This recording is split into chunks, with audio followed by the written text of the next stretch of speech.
എടപ്പാളിൽ police വേഷത്തിൽ ഷൈം Tom Chacko യഥാർത്ഥ പോലീസാണെന്ന് കരുതി സ്കൂട്ടർ ബ്രേക്കിട്ട യുവാവിന് തെന്നിവീണ് പരിക്ക്.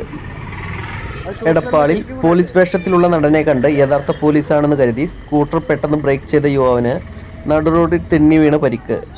ഹെൽമറ്റ് ധരിക്കാതെ വന്ന യുവാവ് പോലീസ് പെട്രോളിംഗ് ആണെന്ന് കരുതി സ്കൂട്ടർ ബ്രേക്ക് ചെയ്യുകയായിരുന്നു. പെട്ടെന്ന് നിർത്തിയപ്പോൾ സ്കൂട്ടർ റോഡിൽ നിന്നും തെന്നിമറിഞ്ഞു. ഇന്ന് രാവിലെ 10 മണിയോടെയായിരുന്നു അപകടം. സൂത്രധാരൻ എന്ന സിനിമയുടെ ചിത്രീകരണത്തിനായി നടൻ ഷൈം ടോം ചാക്കോ ആയിരുന്നു പോലീസ് വേഷത്തിൽ നിന്നിരുന്നത്. അപകടത്തിൽ പിന്നാലെ ഷൈം ടോം ചാക്കോ തന്നെ യുവാവിനെ വണ്ടിയിൽ കയറ്റി അടുത്തുള്ള ആശുപത്രിയിൽ എത്തിച്ചു. ചികിത്സയ്ക്ക് ശേഷം യുവാവും സുഹൃത്തുക്കൾക്കും ഒപ്പം സെൽഫി എടുത്താണ് നടൻ മടങ്ങിയത്.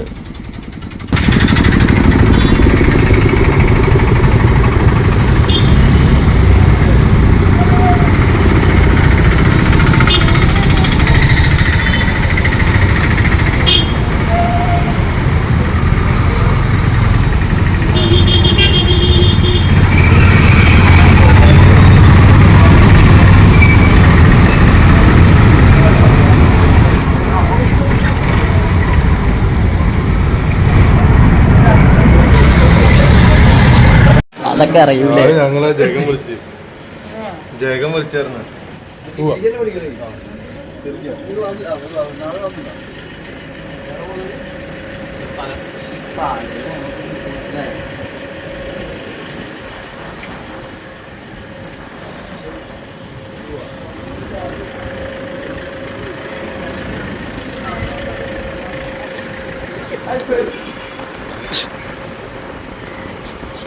സാറേ